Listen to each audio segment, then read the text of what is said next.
and welcome to PubK's 2022 Government Contracts Annual Review. We're thrilled to have more than 3,000 session registrants for this annual review.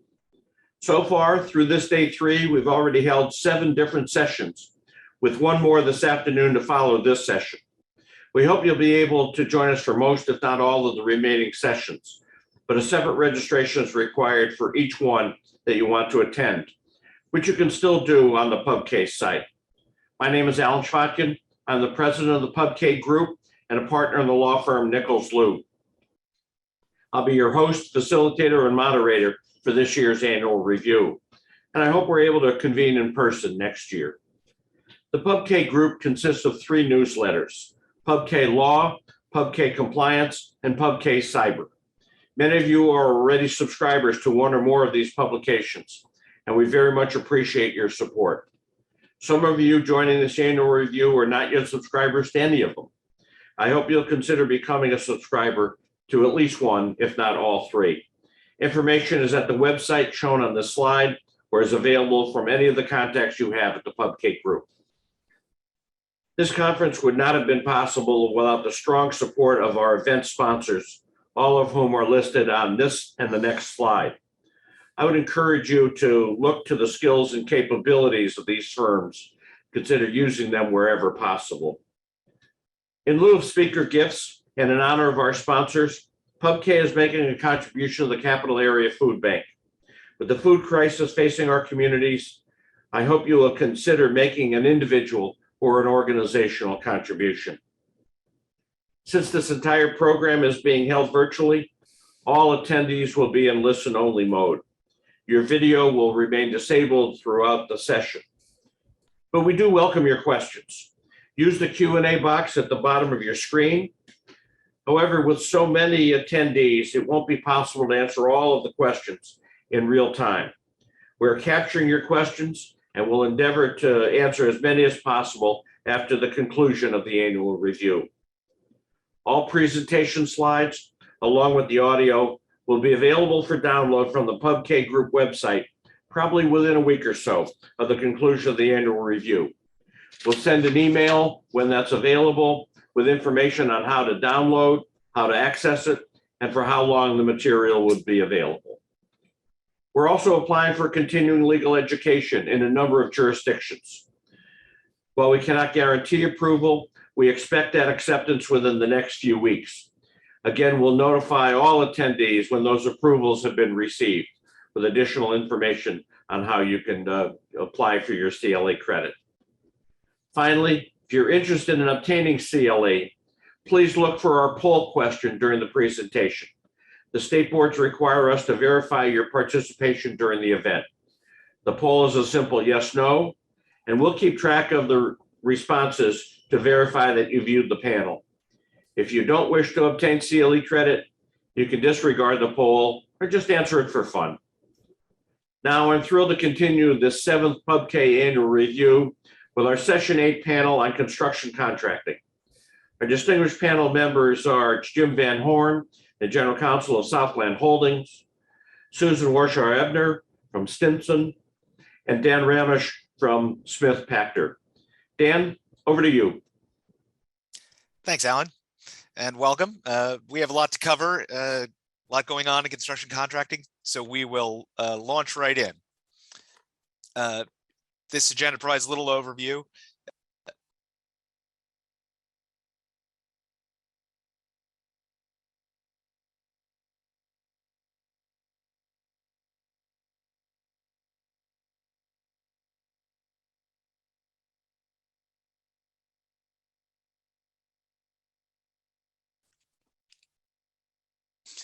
And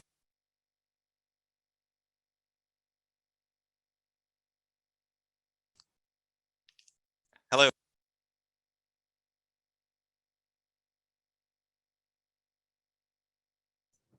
Dan, we're having some trouble with your audio. Can you just double check that? Better? There you go. Okay, great.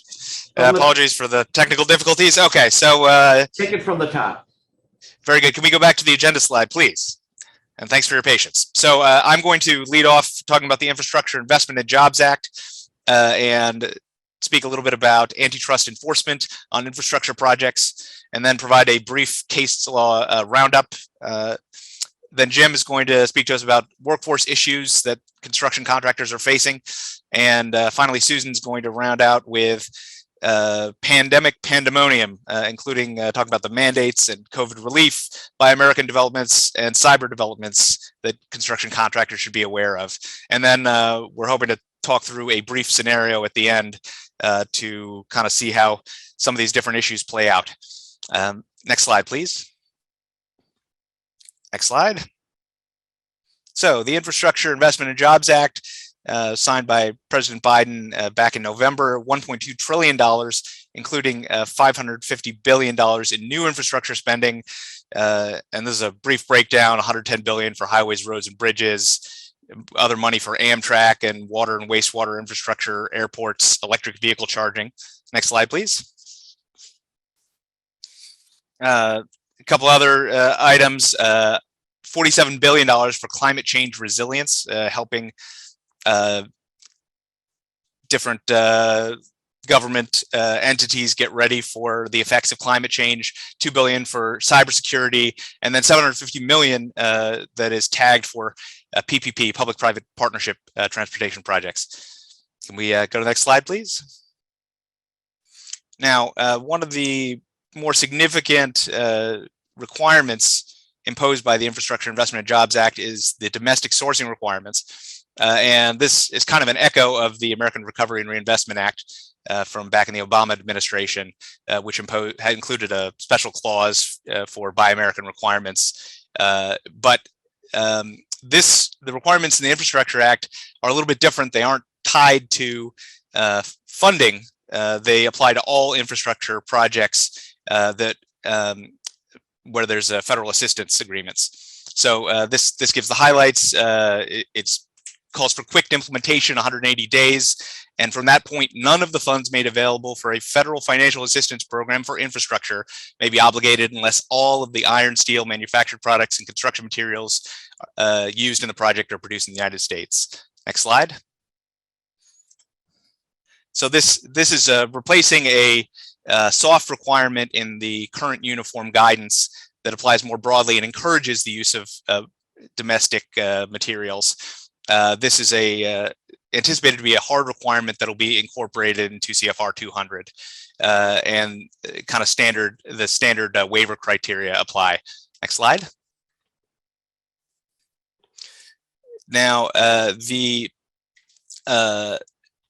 on the procurement side of the house, there are also a number of Buy American provisions, and Susan's going to talk a little bit more about this, but the Buy American provisions for procurement contracts are really echoing other changes that we've seen both through the executive order and the proposed rule earlier in the year, and providing a statutory basis for existing requirements. So higher components test percentages, the establishment of a Made in America office. Now we'll have statutory authority, and then policies disfavoring waivers and requiring uniformity and transparency.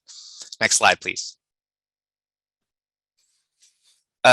There's also language in the Investment Act addressing the interplay with the Trade Agreements Act. So this is one of the primary limiting factors for the domestic preferences, and it does include a provision that domestic preferences shall be applied in a manner consistent with U.S. obligations under international agreements. And that's also consistent with the requirement in ARA, and may limit the applicability to some infrastructure projects where it's above the Trade Agreements Act thresholds, and the WTO, GPA, and other free trade agreements. But there is also a requirement for a report assessing the impacts of free trade agreements on domestic preferences, and that report will ultimately be published. Next slide. Now, with the new infrastructure spending, there will also be, it'll be a high profile thing, and there will be a lot of enforcement associated with infrastructure projects. And one of the areas where we anticipate enforcement is in the antitrust area. So the Procurement Collusion Strike Force is now a couple years old. That's a DOJ interagency partnership trying to deter anti-competitive behavior in public contracts. The focus is on blatant Sherman Act violations or per se violations. So bid rigging, price fixing, and market allocation. Specific intentional collusive activities. And actually speaking to the public contract section in last October, the director of the PCSF promised focused deterrence and aggressive enforcement of antitrust laws on public infrastructure projects specifically. And that's consistent with some of the strike force's activity to date. Their first public indictment was an engineering firm in North Carolina, which led to a guilty plea, and other construction-related enforcement actions are ongoing. Next slide.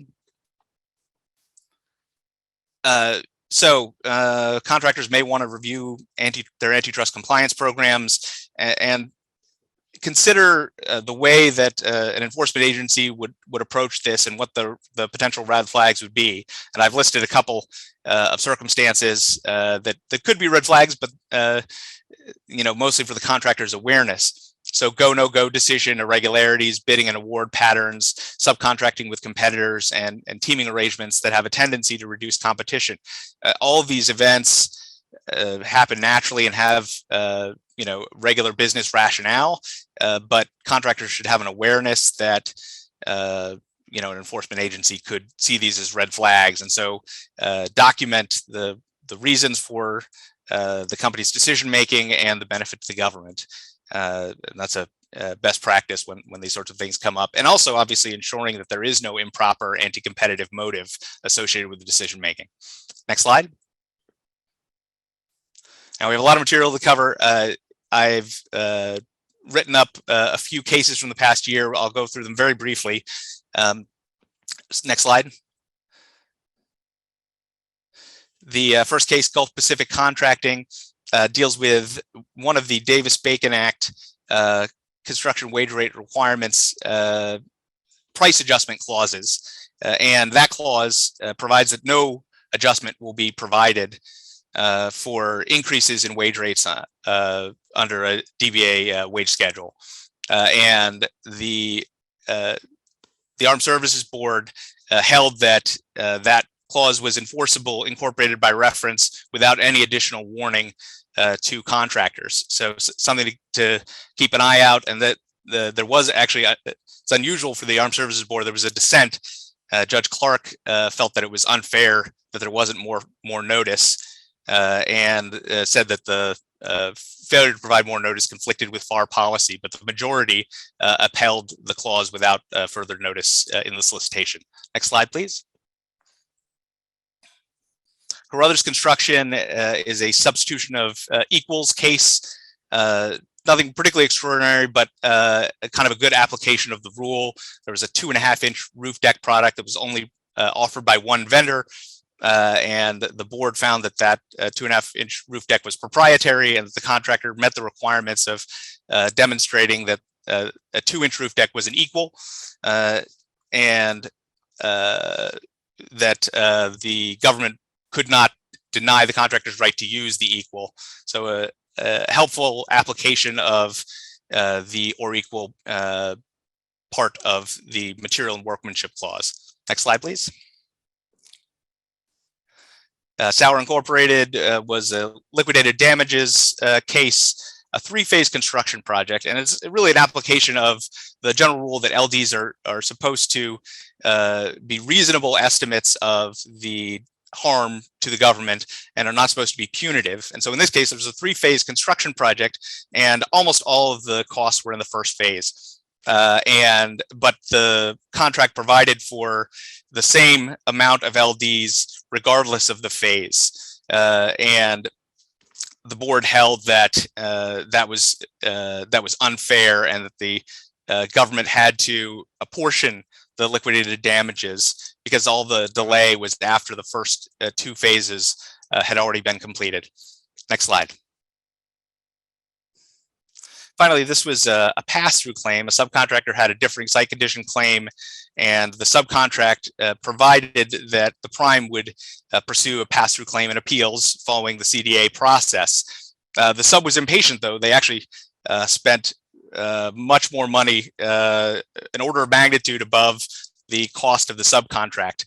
And so they brought a Miller Act claim against the surety. The court said that based on the subcontract requirement that the subcontractor's recovery was limited by what the contractor could obtain through a pass-through claim following the CDA process, the court stayed the Miller Act suit against the surety until the CDA process played out.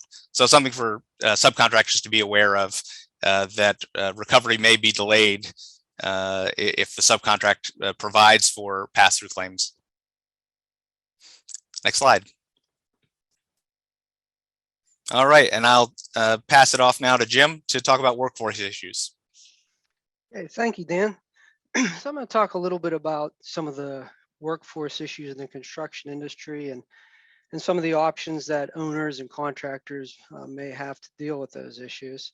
So taking a little walk down memory lane here, prior to anybody hearing about the concept of COVID-19, I went back and just recalled in 2019, there was a lot of concern about workforce issues and whether the construction industry had the workforce to keep up with the current, the current rate of work that was happening at the time. 2019, if you look at Bureau of Labor Statistics, they reported there were job openings from 2014 to 2019. Those openings had doubled, but that the industry only hired at an increase of 14% in that time. Similarly, there was a 2019 engineering and construction industry outlook that was performed by Deloitte. And in that article, I thought it was pretty telling that they had a passage that the labor shortages are reaching crisis proportions and expected to continue through 2019. So that all sounds pretty dire. That's what the industry was facing. And then, comes 2020 and what we had to deal with at that point. So next slide, please. So in 2020, in March of 2020, COVID-19 is declared a global pandemic and changes everybody's lives forever, but definitely changes the construction industry as well. So we're dealing with a global outbreak that for the construction industry, this was an industry that most states deemed construction to be an essential service. So even states that had shutdown orders and stay-at-home orders, for the most part, construction stayed open. We have various, as everybody probably recalls, it was fairly chaotic. You had various state, local mandates, COVID mandates, Department of Health orders, all kind of various and all really held at the local level. These all impacted the construction projects. Various projects would have to deal with certain social distancing while performing and masking, and then later came things such as vaccine mandates. All of these things had an effect on the workforce, the existing workforce, who did show up for these projects, and it also had an effect on how the work was done. So there was multiple aspects to the COVID mandates and the various rules that were in play. Next slide. So the data tells us that the pandemic had an immediate impact on the workforce. ENR reported right after the pandemic hit that the workforce had plunged by almost 1 million people by April 2020, and that the industry's jobless rate soared to 16.6%. The Bureau of Labor Statistics also indicated that construction's total workforce fell in April of 2020 by 13% from the level that just the month before. So, you know, we saw a sharp and immediate impact to the workforce as a result of the pandemic. Next slide. So that brings us to to a look at where we're at today, and certainly the industry is still feeling impacts. The Q4 Chamber of Commerce commercial construction index indicates that 91% of contractors report moderate to high levels of difficulty finding skilled labor. 62% reporting high difficulty finding skilled workers, and over half of them had a high degree of concern about the workers having adequate skill levels. So even today, what we're seeing is not only can contractors not fill the FTEs, not fill the heads that they were that they need to complete the work, but also those that they are filling are of potentially of a lesser quality and a lesser experience than what would have been expected. Next slide.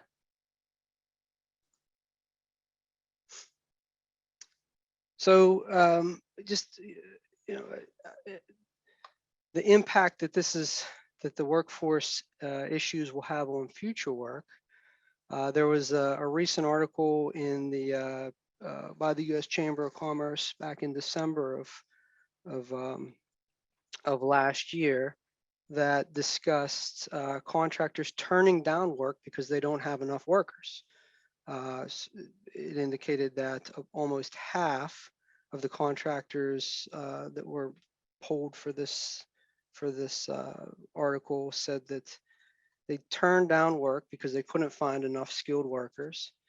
72% of them reported a challenge in meeting project schedule requirements, and over half of them indicated that they would be putting in or were putting in higher bids for projects from the previous year.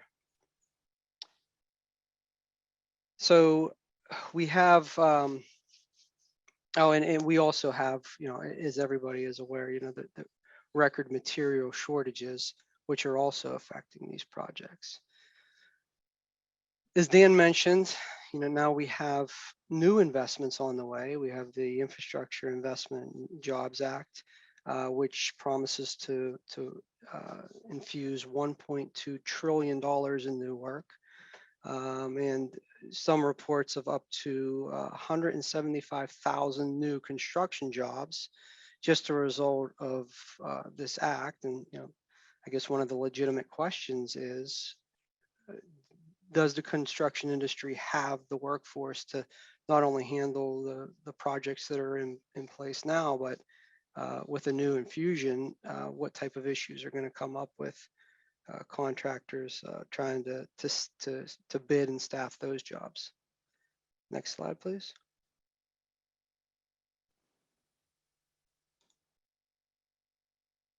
So a quick look at what does all of this mean.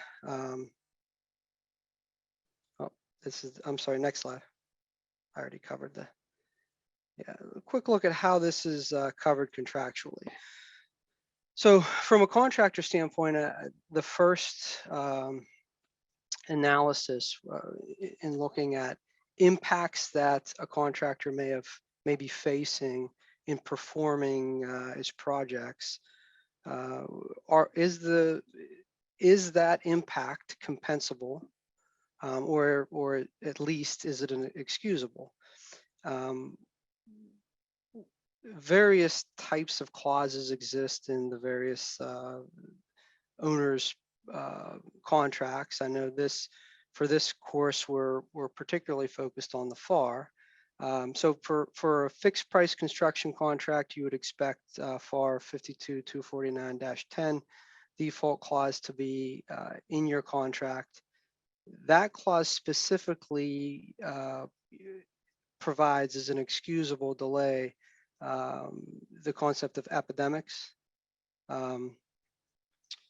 The government may also exercise its rights to exercise a suspension of work clause, a termination for convenience, along with the exception or the excusable delay for epidemics. There's the section of the defaults clause that talks about acts of the government in either its sovereign or its contractual capacity.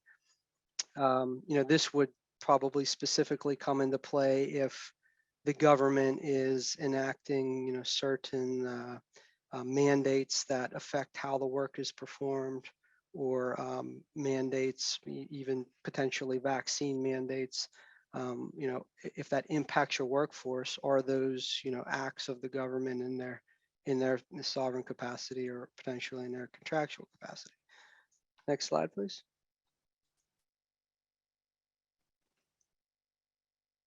And again, this is just kind of recapping. We've seen some of these, what probably started out as local COVID mandates, state and local COVID mandates, which, masking, social distancing, which turned into certain federal mandates. And as we all have seen, there was the ensuring adequate COVID safety protocols clause, which is now stayed by the federal courts, but which imposed certain requirements on the federal contractor workforce. So the concept of excusable delay is, there's certainly clauses within the federal contracts that could be looked to by a contractor for impacts in performing the work. Maybe the more difficult question is the question of compensable delay. And one of the areas that exists in most of the fixed price contracts would be the 52-243-4 changes clause, which specifically covers that, if a contracting officer makes changes within the general scope of the contract, including the method or manner of performance of the work, and those changes increase or decrease the contractor's cost, then the contracting officer shall make an equitable adjustment. So there is possible recourse within existing federal contracts, depending on circumstances and depending on what exactly has happened, and can the government's can their actions be interpreted as changing the method or manner of performance of the work. Next slide, please. And then just a quick look outside of the FAR. There are other industry standard contracts that may address the issue slightly different. I pulled, just for purposes of an example, the Aia Document that deals with the general conditions of contract for construction. In there, there's a section under delay and extension of time where if the contractor is delayed at any time in the commencement or progress of the work by causes beyond the contractor's control, then the contract time shall be extended. And a later section in that same general section talks about there's the potential for recovery of damages for delay by either party if it's available under other provisions of the contract document. So that's certainly, you'd have to look to your contract, but there certainly are other contracts out there that address, delay or impact beyond the control of the contractor as potentially being compensable. Next slide, please.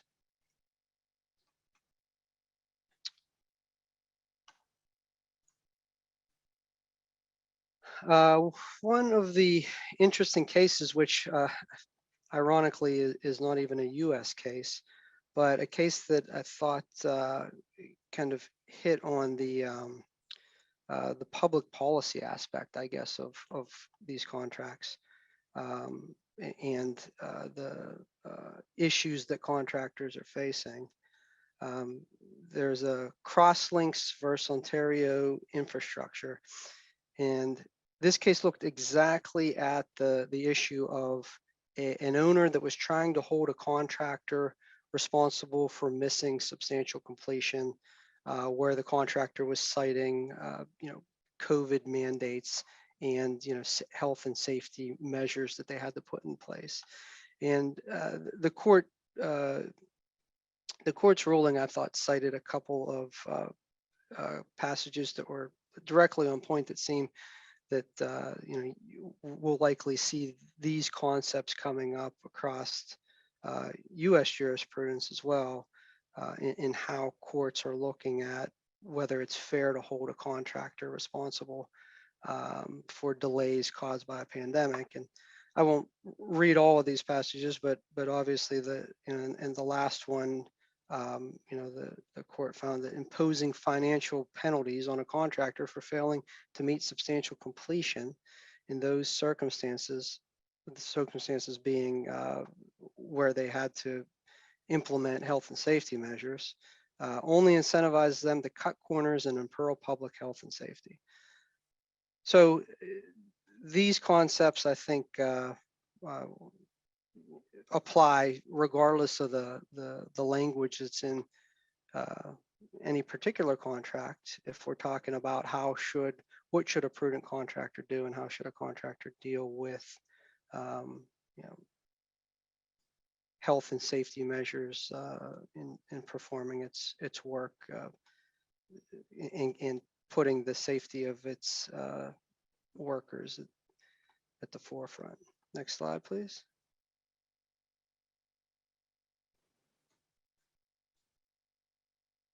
A couple of concepts outside of contract.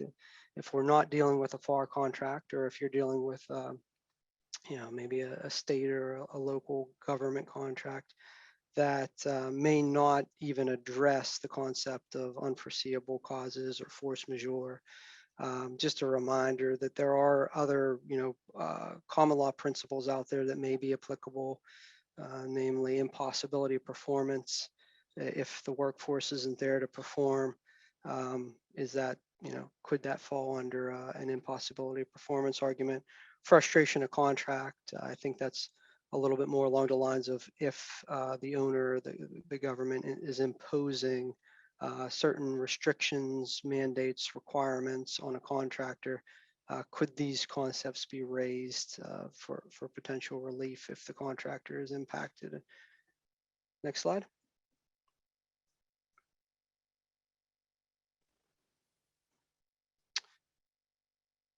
So lastly, I think it's probably an important question is if there is relief under your contract, whether it can be measured in an excusable delay or even compensable, how do you measure the workforce impact? How do you measure what exactly was due to workforce shortages? How much of that is related to COVID issues, and how much of it was already inherent in the workforce downward trend that we saw prior to COVID coming into play? I think this is likely one of the more difficult areas, even if you do have an acknowledgement that there was an impact, or that there does exist an impact on the construction industry's workforce. How much of that is based on the contractor not the contractor either not being aware of what the workforce was, what direction the workforce was going, how much of it is related to a workforce that is less skilled than what the contractor had originally contemplated.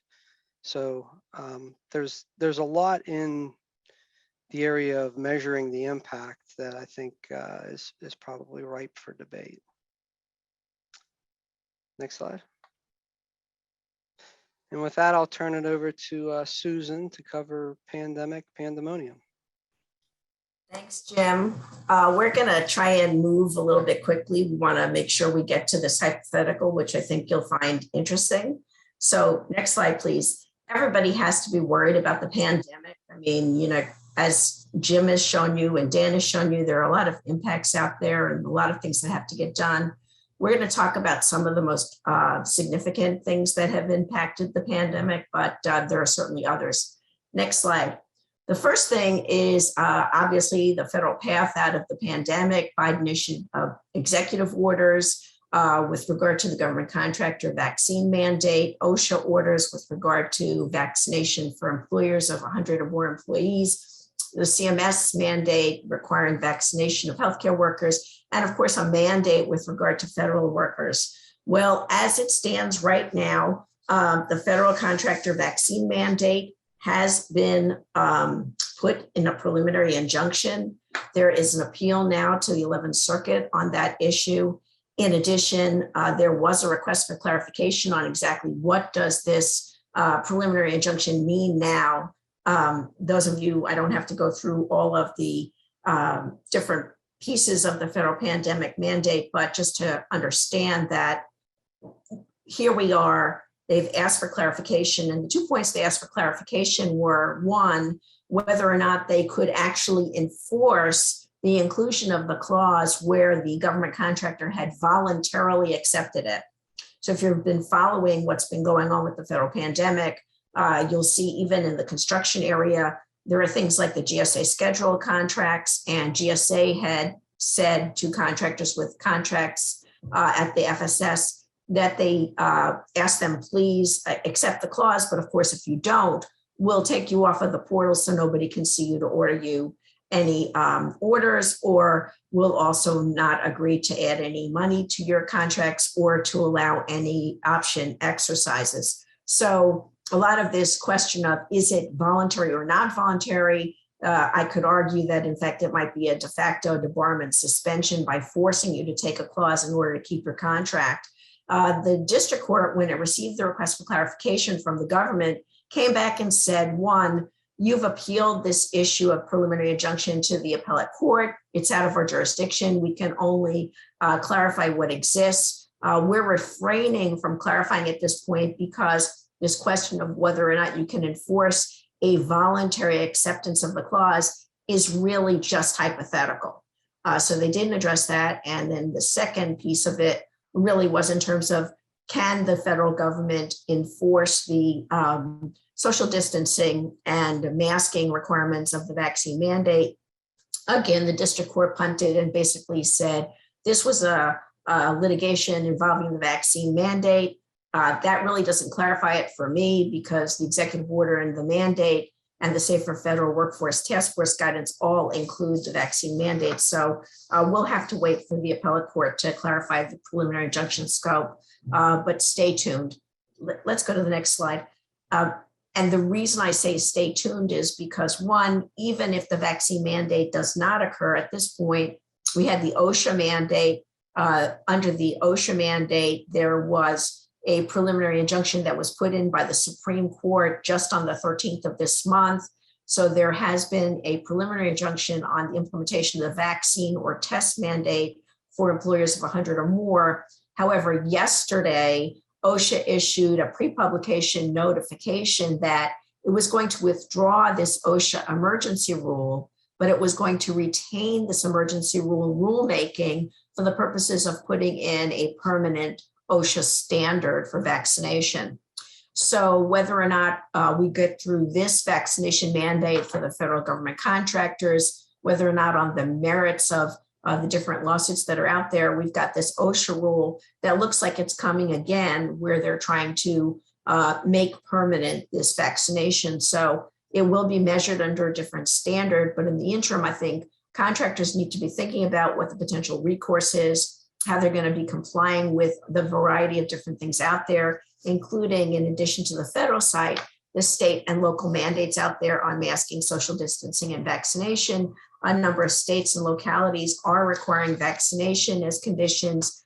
New York, for example, California, and then a number are also outlawing vaccinations, Texas, North Dakota, Florida. So I think we're going to have to wait and see how all of this pans out. But as a construction contractor who may be dealing in a whole host of different localities, this is really going to be a little bit of a nightmare trying to figure out what is it that my workforce is going to have to comply for or with under every particular contract. And it may be that some contractors will decide we're going to do a uniform policy that's going to meet every requirement, or we're going to have different policies in place for the different rules. And as Jim pointed out, there is a dearth of employers who can find construction workers at these different localities. So these vaccine mandates are going to make it even more challenging. In addition, if there are any problems at the state or local level with you being able to get a workforce and to actually work, remember there's also the social distancing issues, and that may constitute a constructive acceleration of your government contracts. There may be some federal preemption issues. So there are a number of things in the vaccination front that we still have to be thinking about now. Next slide. In addition to that, we've got the force majeure. I think everybody's, Jim had gone through it a little bit.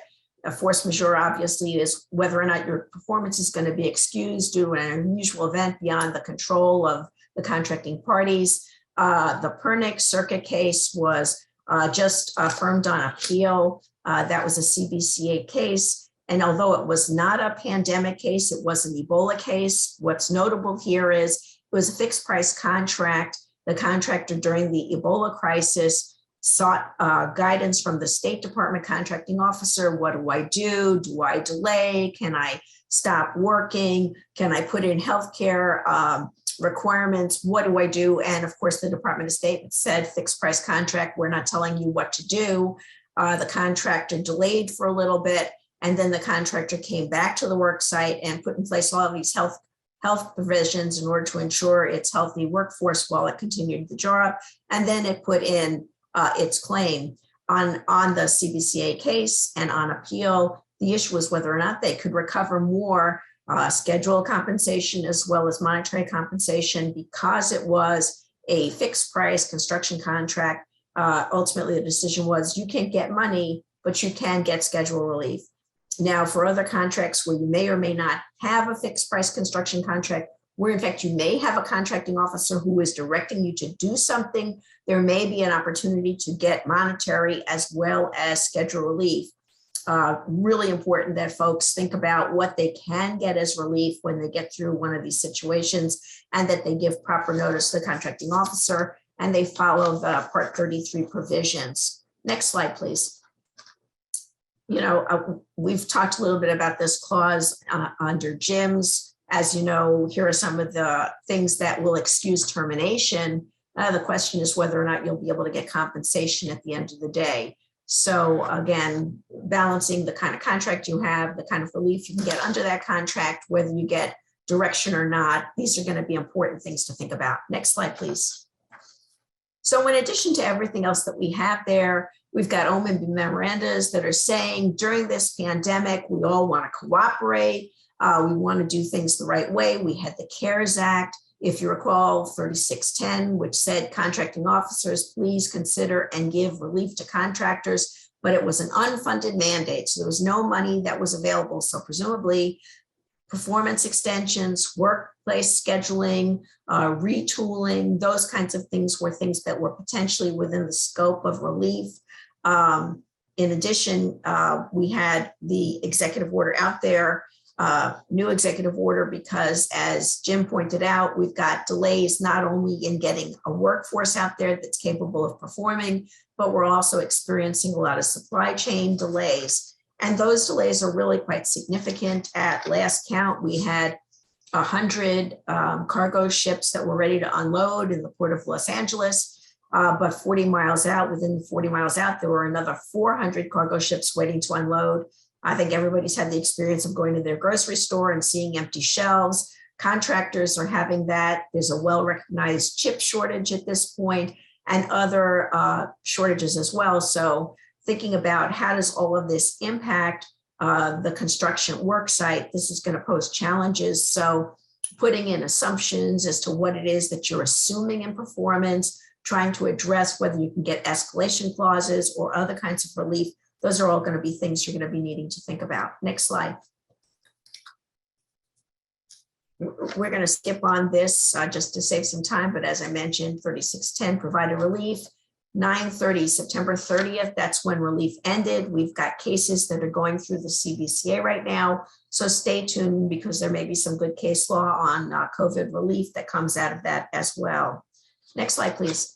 So as Dan mentioned, we have the Infrastructure Act out there, which has special Buy American provisions. Right now, we've got a Buy American Act. We've got FAR provisions and DFAR provisions. Currently, the standard is it's been bumped up to 55% of the cost of components would be domestic components, would be manufactured in the United States, and those would be considered domestic components. There's also, of course, the exceptions if you don't meet that standard under Buy American for commercial off the shelf that's manufactured in the United States, public interest where there's a free trade agreement, WTO, GPA, or other kind of treaty, not availability where there isn't sufficient quality and quantity of what you need, and potential individual and class deviations on that basis, as well as some other limitations, including the commercial item information technology exception. Next slide. Biden issued an executive order that was following up on Trump's 13881 executive order. Biden's executive order proposes to change the domestic end product test to move from a cost of components to a value test. There are going to be a lot of questions on how do you determine value. There is a FAR case that is open right now, but they haven't published a case rule yet. So stay tuned on that. Be ready to comment on it as well. In addition, the Biden executive order is trying to move from the 55% standard to 60% and possibly up to 75%. That parallels the Infrastructure Act, which was for these assistance agreement kinds of contracts. So this could be a game changer in terms of getting parts and components that are going to meet that requirement. The only carve out for that is fasteners. COTS fasteners are exempt from that new domestic iron and steel proposal out there. Unreasonable cost is another thing where, we currently had a lower small business cost differential to allow acquisition under Buy American and larger numbers and percentages for small business, for large businesses, and for DoD, it's still 50%. Next slide. So I'm just trying to get to the head. So in addition to everything else that we've been experiencing, I mean, it really has been pandemics and everything else. We've got the secure technology provisions out there under the Secure Act. It requires cyber incident reporting and information sharing. It strongly encourages this. If you're in the defense side, you're already seeing that you've got CMMC, the cybersecurity maturity model. You've got the DFAR 252, 204, 7012, the NIST 800, 171 standards, the requirement for SPRS, et cetera. Now, in addition to that, we've got the FASC. So the FASC is encouraged to determine if we have cyber parts, components, providers, contractors who pose a unique threat to the supply chain, particularly the cyber supply chain. So under the Secure Act, there will be exclusion and removal orders. This is like a step beyond the supply chain risk rule. There is actually now going to be a process for them to be heard. If in fact they are found to be excluded and removed, they can go to the DC Circuit and appeal to the Supreme Court. This is going to raise some issues. Next slide. One point on this one is, as we mentioned, there have been task forces for collusion on the antitrust front. Now we have the Department of Justice also saying we're going to have a cyber task force. You've seen cases out there like the Cisco case and other cases that have gone after contractors who haven't accurately represented the state of their cyber compliance. this task force is actually using the False Claims Act to try and go after contractors who are not appropriately and timely reporting cyber incidents and who are not complying with their cyber clauses out there. The Monaco Memorandum, that's another memorandum that also provides that justice is going to decide whether or not an entity's officers and employees are substantially involved in the fraud that is involved in the False Claims Act. This is going back to the Yates memo. So we're going back a little bit in terms of how do you assess who's going to be the subject of this. Next slide. So we're going to move to a hypothetical. I think we have a couple of minutes. Yes, Alan? We have 2 minutes. Okay. We've got a hypothetical. If we don't get to cover it now, the hypothetical deals with a contractor that basically has gone through it and had an experience with every single one of these things, awarded design build contract, gone through the pandemic, not had workers. Workers have left the job because they're afraid. Workers have left the job because they're getting sick. They've left the job because they're getting COVID relief. Contracting officers have not been present on the job because they've been working remotely. They've gotten sick. They have to cover for all the other workforces out there. And the contractor is trying to give notice and find out what they can do. So a whole bunch of different things based on everything we've reported on has occurred for this poor subcontractor. So one question for this is, given that kind of experience, just want to hit you, Jim, how do you approach this kind of situation? You know I've cut a lot of the hypotheticals, but you get my drift. Yeah. I think it comes down to, when did the contractor bid it, and what did the contractor know, and what standards should they be held to? Did they bid it prior to COVID becoming a known thing? Did they bid it 4 months into the pandemic? I think that's one of the questions is, at any point in time, what standards should the contractor be held to as far as what they should have expected, both on their workforce or the government's. Dan, any thoughts as we wrap up? Because I know we're running a little bit late. Sure. So Susan, you mentioned already Pernick Circa upheld by the Federal Circuit, kind of applying the default rule that it's a fixed price contract and risks are on the contractor. But then, as Jim also described, there can be changes that the government implements. It called to mind for me the Garco construction case, which dealt with a change in policy and whether it was considered a sovereign act. That's one that's been on my mind. The other thing we talked about in approaching pandemic impacts is, as Jim was saying, when are you bidding the job? And a contractor looking at an infrastructure project now needs to think about what effects of the pandemic are foreseeable. And there was a case just last week at the civilian board, Orsa Technologies, nitrile gloves, and the board refused an extension of time and upheld the default termination for cause, because they said, hey, all these effects that the contractor says that delayed them were all going on before they submitted their bid. So contractors need to recognize the pandemic effects may be baked in, and you have to anticipate what's foreseeable at this point. Yeah, I think in conclusion, one, when you're going after a new contract, you got to make some basic assumptions, get it written into your proposal or agreement so that you can kind of bake in when something changes, that things really are changed. Make sure you can try and get some direction from the contracting officer. But I think also, given the state of play in this administration, document everything. Be really careful about what it is you're asserting. Make records of everything that's happening, because at the end of the day, they've got all these task forces out there looking for fraud to try and come after you. So thanks, guys. And Alan, back to you. Thank you very much. And ladies and gentlemen, this is the first time that the PubK Annual Review has had a segment on construction contracting.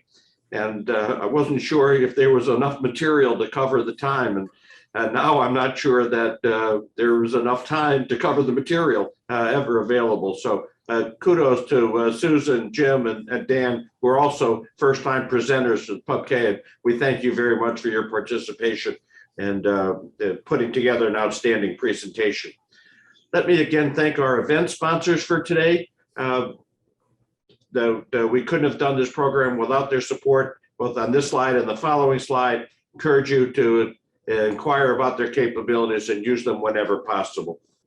Thanks for joining us. Look forward to seeing you at additional sessions.